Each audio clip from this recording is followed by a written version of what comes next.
No hay nada, no hay nadie que se iguale a tu belleza como tú.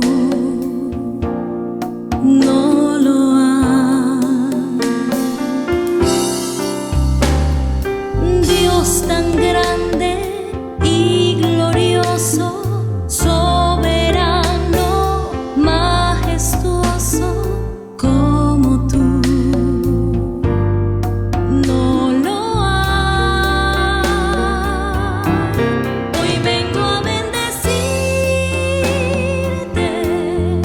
vengo a adorarte. Eres incomparable, eres incomparable. También, Señor, a todos estos pastores que estamos reunidos aquí, las esposas, Señor, los ayudantes, los asistentes, Señor, para que esta palabra, Señor, sea bienvenida en nuestras vidas y sea tú glorificado en el nombre del Señor Jesús. Aleluya, gloria al Señor. Gloria al Señor. El hermano Álvaro puede seguir, por favor. Aleluya. Gloria al Señor. Gloria a Dios. Pueden sentarse, hermanos. Amén. Bueno, no sé si alguien les pidió excusa, pero lo hago yo.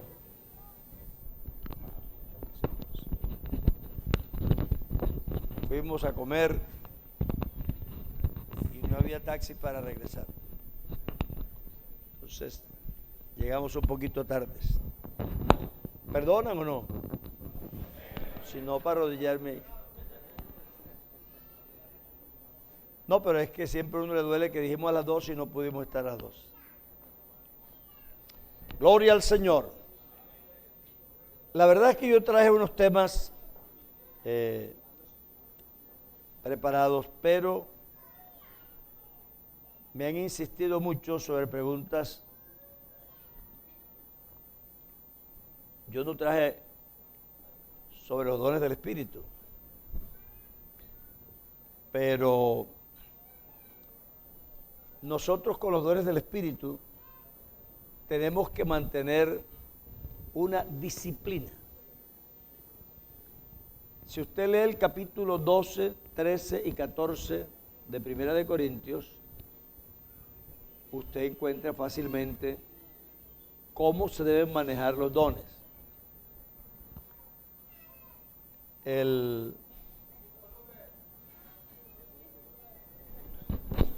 Ahí vamos encontrando.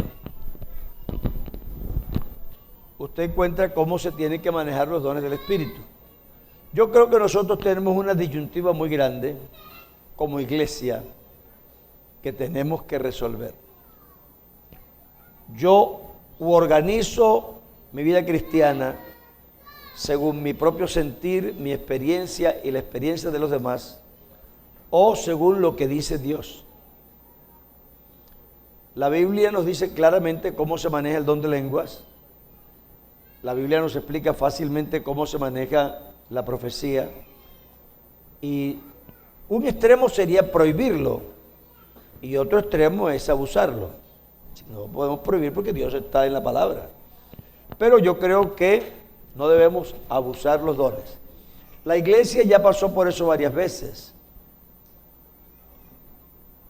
Cuando yo tenía como 13, 12 por ahí, como 12 u 11, pues Dios se ha movido siempre en la iglesia, pero entonces los hermanos en fundación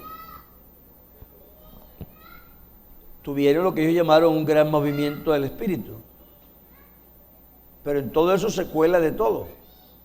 Entonces, la gente profetizaba cada rato y la gente se pasaba 2 y 3 días hablando en lenguas y cosas de esas, y hubo un gran desorden que trajo malas consecuencias. Entonces, no creo que debemos volver a vivir eso. Eso ya lo vivimos. Pero ahora no diga, hermano, no se puede hablar en lenguas. ¿Cómo no se va a poder hablar en lenguas? Eso es el otro extremo.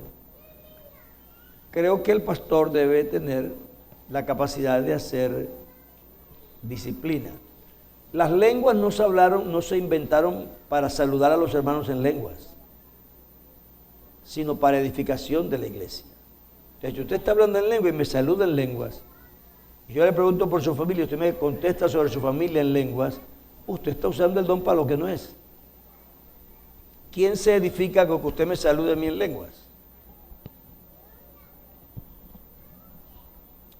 Y si usted quiere aceptar la palabra de Dios, como dijo el apóstol Pablo, el que le entienda o el que se cree espiritual entienda que estos son mandamientos del Señor. Si Pablo me dice a mí que en un culto prefiero hablar 5 palabras en mi propia lengua que 10,000 en lenguas, eso es la enseñanza de la Biblia. Eso no es la enseñanza ni del consistorio, ni del hermano Álvaro, ni de los directivos del distrito, sino la palabra de Dios. Entonces, yo quise la palabra de Dios. Ahora, que se pueda dar algo extraordinario en un momento dado también, porque nadie puede meter a Dios en cintura. Si una persona X tiene una experiencia y estuvo un día o 2 hablando en lenguaje, si no, eso es diabólico. No es diabólico, cuidado. Hablar de cosas diabólicas cuando uno se refiere a las cosas de Dios es muy peligroso. Porque eso es lo que la Biblia llama blasfemia contra el Espíritu Santo. Entonces uno debe ser respetuoso de la manifestación de Dios, que si no la sabemos manejar es una cosa, pero que sea diabólica es otra. Tenemos que respetar las cosas de Dios y con mucho respeto referirnos a ellas, pero eso sí, debemos respetar la palabra de Dios.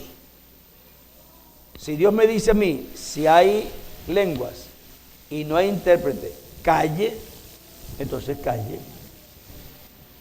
No es que yo no puedo, sí puede, la Biblia dice que sí puede.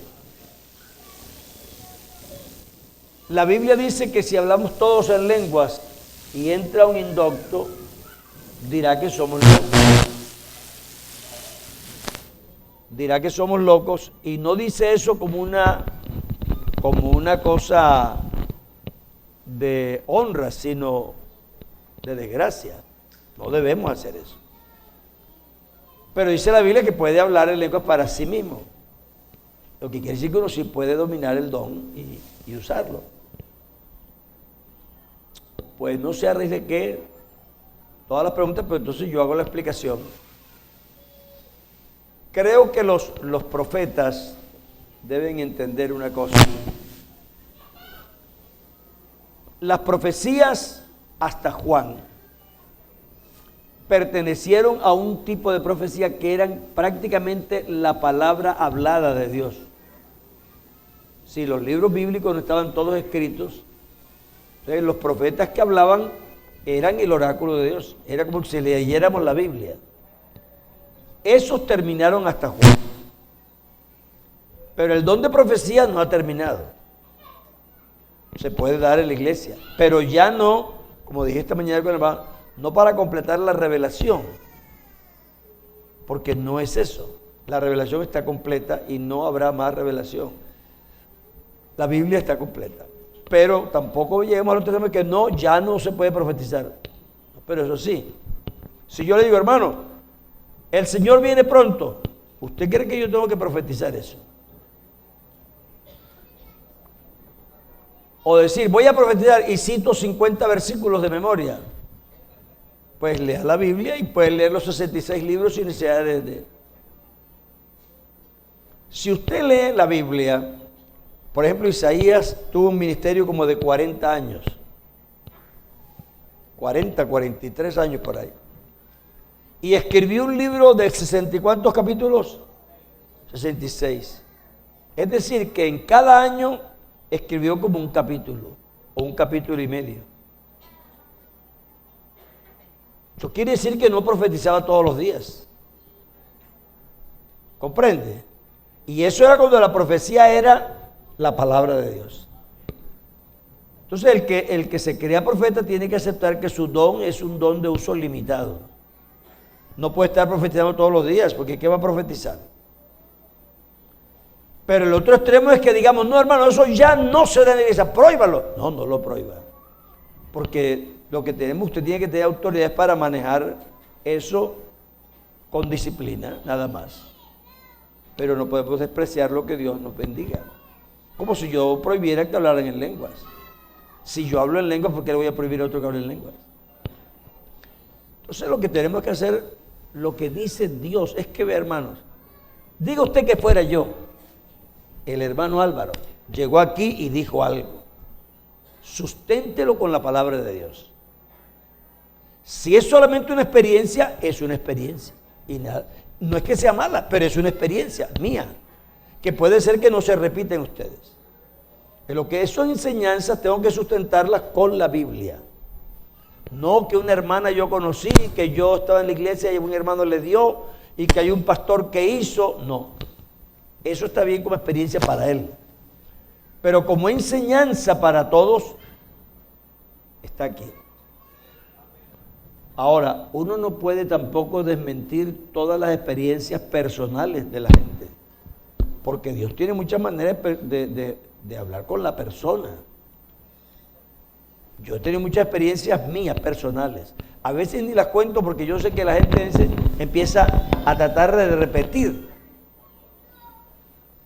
Pero cuando alguien me cuenta una, yo no digo, no, eso. No, porque Dios hace cosas muy grandes que a veces no están escritas, pero eso es personal. Eso no es una doctrina. Yo creo que básicamente debemos sustentarnos en la palabra de Dios. Lo que Dios diga, eso es. Si alguien me dice, hermano Álvaro, estás mal, ¿por qué? Mira, aquí dice esto, aquí se explica esto, aquí... bueno. Pero tiene que estar escrito. Si tú me dices, hermano, es que yo me acuerdo que en el año 53, cuando yo estaba en tal parte, no. Esa es una experiencia personal. La experiencia personal tiene un valor, pero no sustenta una doctrina. Ni para bien ni para mal. Yo no voy a usar una doctrina para desnegar tus creencias, una experiencia. No debo. Tampoco debo usar una para probar una creencia. Las experiencias son experiencias. No son falsas siempre. Que yo sepa, a través de toda la historia, solamente Pablo dice que él le parece que estuvo en el tercer cielo. Es una experiencia personal, eso no es que, mano, vamos a ir al tercer cielo. No, la Biblia nunca invita a nadie a ir al tercer cielo. Eso fue una experiencia del apóstol Pablo. Entonces, pero no la vamos a desmentir porque fue una experiencia, pero es de él, no es suya. Entonces yo creo que eso, pues, por lo que toca a la disciplina del culto, usted no puede permitir que una persona, mientras usted predica, hable en lenguas y le interrumpa el culto, porque es contrario a las Sagradas Escrituras. La Biblia dice, si yo hablo lenguas y no tengo amor, soy como una caldereta que hace ruido, con todo respeto. Si usted está hablando en lenguas para usted edificarse, y el otro no está hablando en lenguas y yo estoy enseñando, él se tiene que edificar, y usted no lo deja, entonces usted no tiene amor por él. Hable bajito para usted solo y deje que el que no está hablando en lenguas escuche la enseñanza. Eso es lo que dice la palabra de Dios, y eso es lo que tenemos que hacer. Entonces, creo que en la medida que guardemos orden, como dice la Biblia, hágase todo decentemente y con orden, y no se refiere a la ropa, se refiere a la forma del culto. Hágase todo decentemente y con orden. No se estaba refiriendo a cómo las hermanas se maquillaban o se pintaban el pelo o se ponían la falda. En este caso se refería a la forma del culto. Hágase todo decentemente y con orden. Entonces, hagamos así. Bueno, ese no era mi tema, pero como varios me han preguntado, han venido aquí, entonces yo le hago esa pequeña explicación sobre eso. Vamos a hablar sobre cristología. Como dije antes, pensé en enseñar otra cosa, pero varios me han dicho que, hermano, es que esa vez había poquitos pastores aquí, y eran aquí todos como de Bucaramanga, de Cúcuta, perdón, y que sería bueno, entonces vamos a los que lo oyeron, pues que Dios los bendiga por la doble porción. Vamos a mirar. Colosenses 2:9. ¿Cuántos lo conocen? El que no lo conozca va a tener que entregar la licencia. ¿Ah? Porque en él habita corporalmente toda la plenitud de la divinidad. Creo que esa es una expresión que nos puede servir de norte. Vamos a hacer una pequeña introducción, porque como dijimos esta mañana, y perdonen que lo diga, pero es que uno oye cosas que uno no entiende por qué tenemos que decirlas. Es decir, yo no les voy a aconsejar a ustedes que dejen de cantarle al Señor y que solamente lean la Biblia, porque ¿de dónde voy a sacar yo un consejo como ese? Si la Biblia dice que cantemos con alegría al Señor. No le voy a decir que no ore, sino que lea la Biblia, porque no podría yo decir eso bíblicamente. Igual no puedo decir, no, ore y no lea la Biblia, porque tampoco es correcto. Entonces, cuando hacemos esas cosas, nosotros lo que hacemos es que salimos de contexto. Los hermanos que están acá, la mayoría, ya han escuchado lecciones de exégesis, de hermenéutica, de cómo se interpretan las escrituras. Entonces, si yo estoy hablando de un tema y planteo ese tema, de ahí en adelante, todas las palabras que yo use han de entenderse en relación con el tema que estoy tratando. Pero si yo cojo un versículo que habla de un tema y porque menciona las palabras se la aplico a otra situación, yo me voy a equivocar. Entonces, hay algunas Biblias de estudio que traen una introducción. Sería bueno que se leyera usted esa introducción. A veces es cortita, pero la introducción lo que le dice es ¿por qué se escribió esa carta? ¿Qué circunstancias movieron al escritor para escribir eso? Y entonces ya uno sabe. Si yo le digo, vea, estoy hablando con mi hija y llego, en el momento, usted llega al momento que digo, usted no puede salir. Usted dice, uy, el hermano sí es teso, no deja salir a las hijas. No, usted cogió una frase de una conversación en que yo le estaba diciendo que cuando está en el colegio, en clase, no puede salir. Pero usted dice, yo lo oí, que usted no puede salir. Eso es lo que hacemos a veces con las escrituras. Las sacamos totalmente del contexto y lo que decimos, aunque citamos las palabras correctas, no es lo que ahí dice. Ahí dice algo en relación con lo que se está hablando. ¿Qué pasa con Colosenses? En la época de los discípulos empezaron a surgir algunas doctrinas. No es ahora, después de los siglos. Es más, casi hace por lo menos 1000 años no han salido nuevas doctrinas sobre Cristo. Ya. Todas salieron del año 0 al 100, 100 y pico. Porque la Trinidad se consolidó en el 300, pero ya había salido antes. Solo que en el 300 se consolidó. Así que estos problemas doctrinales son desde el principio. La gente dice, no es que ahora han salido doctrinas, porque es que la iglesia era pura en la doctrina. No era pura en la doctrina, no era pura en la doctrina. Lo que usted lee en la época de Pablo, habían pasado 35, 50 años, lo que él dice. Y él dice, me abandonaron todos. No se refiere al siglo XXI. Allá dice, porque todos buscan lo suyo propio. Esos no son los pastores de la Pentecostal. Esos son los de la época de Pablo. Amadores de sí mismos. No está hablando de la época del siglo XXI. Es que la iglesia de ahora los hombres son amadores de sí mismos. No, la iglesia desde entonces tenía esa gente así. Y ahora también la hay. Igual que luchamos ahora, allá también luchaban contra eso. Todas esas cosas que yo desde que estoy en la iglesia, ya le digo, son 58 años. Yo no he visto todavía nunca en la iglesia juzgar a nadie porque un hijo haya cogido la mujer de su padre para vivir con ella. Nunca lo he visto. Pero en la Biblia, en la iglesia primitiva, había un problema de esa clase. ¿Sabe qué es lo peor? ¿Sabe qué es lo peor? Que el apóstol Pablo dice a la iglesia, y ustedes están envanecidos, gloriándose de eso, como quien dice, nosotros sí tenemos un pecador, vean, bueno, cogió a la mujer de su padre, imagínense. Sí, ¿verdad? Eso que Pablo dice, ¿cómo es posible que ustedes se estén jactando de eso? Entonces, hermanos, eso no quiere decir que lo malo esté bien, ¿no? Lo que esté malo en esta época está mal. Pero no porque sea único de esta época, es que el mundo siempre ha procurado la maldad.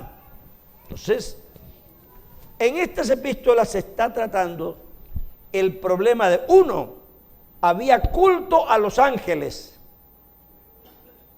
Y la Biblia lo dice, es que algunos hacen culto a los ángeles envanecidos, hablando de lo que no saben ni entienden. Así lo dice. Dos, la naturaleza de Cristo. Colosenses está rebatiendo una doctrina que ahorita vamos a mirar, que era el inicio de la creencia gnóstica. Y algunos hermanos repiten algunas cosas que otros han dicho sin darse cuenta que es gnosticismo. Pero cuando se presenta un gnóstico a la iglesia, vamos a orar para reprender a este demonio. Pero resulta que hay un pastor que dice las mismas ideas de él y no le dicen que es gnóstico, pero son las mismas ideas que él tiene. Eso es peligroso. Entonces, estas epístolas fueron escritas para resolver algunas situaciones y en el caso de Colosenses, específicamente sobre Cristo. Vea usted, ¿por qué va a decir Pablo esto? Y vosotros estáis completos en Él. ¿Por qué le digo yo a usted eso? Porque alguien está diciendo que Cristo no es suficiente. ¿Cierto? Entonces yo para rebatir eso digo, no, Cristo sí es suficiente. ¿Por qué tengo que decir yo? Porque en Él habita toda la plenitud de la divinidad corporalmente. Algo está pasando. Porque estas cartas no fueron cartas espontáneas, fueron cartas escritas para responder a inquietudes, a preguntas, a situaciones. Entonces, el problema de la iglesia cristiana en general a través de los siglos no ha sido Dios como ser divino. Creer en Dios la gente no le cuesta dificultad, los que son por lo menos creyentes. Pero como Cristo es hombre y Dios a la vez, es un problema que siempre ha traído discusión. Y además de traer discusión, las explicaciones que se dan sobre Cristo son las que traen las ideas raras. Entonces nosotros necesitamos darnos cuenta qué es lo que se discute sobre Cristo. Porque Él es el eje central de nuestra creencia. Así que cristología es la ciencia que estudia la vida y la obra de Cristo. Cristología es la ciencia que estudia la vida y la obra de Cristo. También cristología es lo que la Biblia enseña sobre lo que cree de Cristo. Así que las lecciones sobre Cristo que nosotros enseñemos y la unicidad y todo eso es cristología. Estamos explicando a Cristo. Cristo es la plenitud de la revelación de la salvación de Dios. Entonces, en Cristo está todo el secreto de la vida, del poder. En cierta ocasión, yo estaba discutiendo con una persona en España y me dijo, pues discutíamos sobre Cristo, porque eso es lo que hemos pasado toda la vida discutiendo. Nosotros hemos vivido desde eso, hablando de Cristo. Es posible que a veces seamos más acertados o menos, pero nuestra vida estaba dedicada a eso, a hablar de Jesús. Entonces él me dice, eso fue hace 30 y pico de años, me dice, lo que pasa, Álvaro, es que a la larga lo importante es que uno crea en la obra de Cristo. Yo le dije, bueno, sí. Pero ¿cuál es la obra de Cristo? Dice, la obra de Cristo es que Él nos amó tanto que entregó su vida por nosotros y nos salvó de los pecados. Y bueno, entonces eso quiere decir que si yo te amo a ti bastante, entrego mi vida por ti, tú te salvas del pecado. Me dijo, no.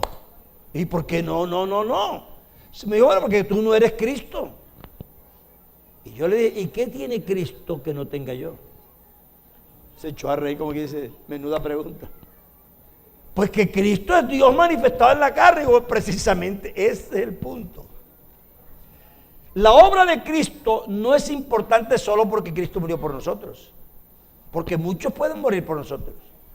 La obra de Cristo es importante porque siendo Él quien era, se entregó por nosotros. Así que primero hay que considerar quién es Él. La grandeza de la obra de Cristo está dada porque Él es Dios y nosotros no lo somos. Entonces, ¿quién es Jesús? Va a determinar todo el sentido de la salvación. Y los hombres se hicieron esta pregunta y se dieron respuestas. ¿Quién es Jesús? Uno dijo, bueno, Jesús es un hombre perfecto. Y como demostró ser fiel hasta la resurrección, entonces Dios lo adoptó como hijo. Ese es el que está ahí, adopcionismo. Entonces Dios lo adoptó como hijo. Entonces en este caso Jesús sería un hijo adoptivo. Esta fue la doctrina que dio origen a lo que hoy creen los testigos de Jehová. Jesucristo, un hombre perfecto, y tan perfecto fue que Dios dijo, no, este me sirve, y lo adoptó como hijo. Eso se llamó el adopcionismo. Pero también surgió otra doctrina. Dijo, no, Cristo no es un hombre. Cristo es como una manifestación angélica de Dios. ¿Se acuerdan de las teofanías, verdad? Las teofanías era una manifestación momentánea de Dios en forma de persona. Porque usted siempre que ve un ángel, el ángel de Jehová, usted ve que tenía forma humana. Entonces decía, no, Cristo lo que es una manifestación de Dios, es una teofanía. Eso fue otra explicación que se dio en esa época. Y luego tenemos un Dios menor. La gente, eso fue lo último que predicó Campo Elías Bernal. No, hay dos dioses, un Dios mayor y un Dios menor. Eso se llama el binitarianismo. Sí, dos dioses, pero uno menor que el otro. Eso no es dualismo. Yo creo que la gente le puso dualismo porque eran dos. Pero la palabra dualismo quiere decir que son dos ideas contrapuestas. El blanco y el negro, el día y la noche, el bien y el mal. ¿Entiendes? El hombre y Dios son dos ideas contrapuestas, o Dios y el diablo.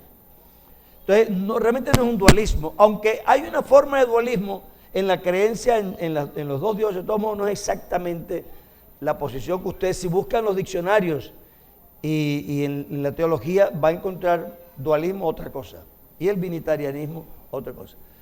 Otros dijeron, no, es un hombre, nada más, simplemente un hombre, un gran hombre de Dios. Este no está adoptado, pero sí fue un hombre nada más. Otros empezaron a decir, no, este Cristo, su carne no es real. Y le voy a decir una cosa, hermano, que aquí en este se llama que el docetismo. El docetismo es una doctrina que ha revoloteado entre nosotros mucho. Y no parece. Yo me acuerdo que tenía 15 años y se murió un hermano, los que conocen a Barranquilla, del otro lado del puente que va hacia Santa Marta. Puente Pumarejo. Palermo, por ahí. Pero fue un poquito más allá. Se murió un hermano y fuimos al entierro. Y yo discutía en esa época con un pastor. Y él decía que Cristo era Dios hasta los cabellos de la cabeza, las uñas de los pies, el hígado de Cristo. En realidad, no crea usted que usted está glorificando a Cristo. Usted está negando a Cristo. La doctrina que se corrige en la primera carta de San Juan es esa. No el que cree en la Trinidad. Porque a veces no, el que no trae esta doctrina que no lo reciba. No, no es la Trinidad. Es el que dice que Cristo no ha venido en carne. Si alguno dice que Cristo no ha venido en carne, no es de Dios, es del diablo.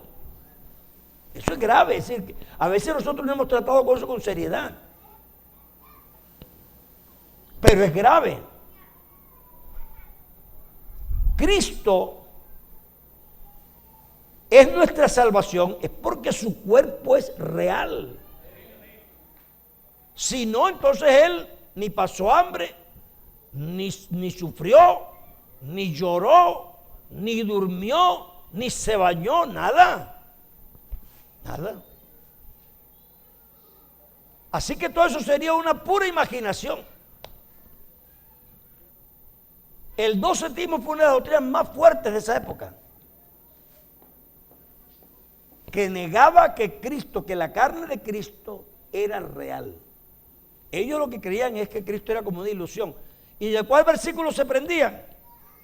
El cual enviando a su Hijo en semejanza de carne. Pero la Biblia no dice en semejanza de carne. Dice en semejanza de carne de pecado, que es diferente. Lo que Cristo no era carne pecaminosa, pero sí era carne. Digamos esto, para ser hombre no hay que ser pecador. Y creo que eso es una equivocación que tenemos. No, si Cristo era hombre como nosotros, entonces era pecador. No. El hombre es pecador porque pecó después. Pero cuando Dios creó al hombre, era tan hombre como después y no era pecador. Así que el hombre de por sí no tiene que ser pecador. El hombre pecó y entonces llegó a ser pecador. Entonces, claro, si usted piensa en el hombre después de Adán para acá, usted por eso que piensa que todo hombre es pecador, porque efectivamente ya esto es diferente, ya estamos metidos en un problema. Pero Cristo no. Ese problema lo podemos discutir todas las horas que usted quiera, pero le voy a decir una cosa. Los católicos lo discutieron antes que nosotros. ¿Y sabe cómo lo definieron ellos? Y no, si Cristo es humano como María y como todo, entonces es pecador. Entonces vamos a decir una cosa. María sin pecado original concebida. Entonces le quitaron el pecado original a María, y como era de Dios y María sin pecado original, Cristo estaba libre. Ahora yo pregunto una cosa. Si podían hacer ese milagro con María y evitar el pecado original, ¿por qué no lo podían hacer con Cristo? ¿Qué necesidad tenemos nosotros de creer en María sin pecado original concebida si eso puede suceder con Cristo? Así que no hay necesidad de eso. Y obviamente Cristo fue sin pecado, la Biblia lo dice. Pero fue un hombre completamente normal, como usted y como yo. Si hubieran cogido la sangre de Cristo y la ponen en un microscopio, hubiera dado leucocitos, hematocritos, igual todo, igual. Además, hermanos, cuando usted llega a ese punto, usted enseguida cambia todo. Todo. La Biblia dice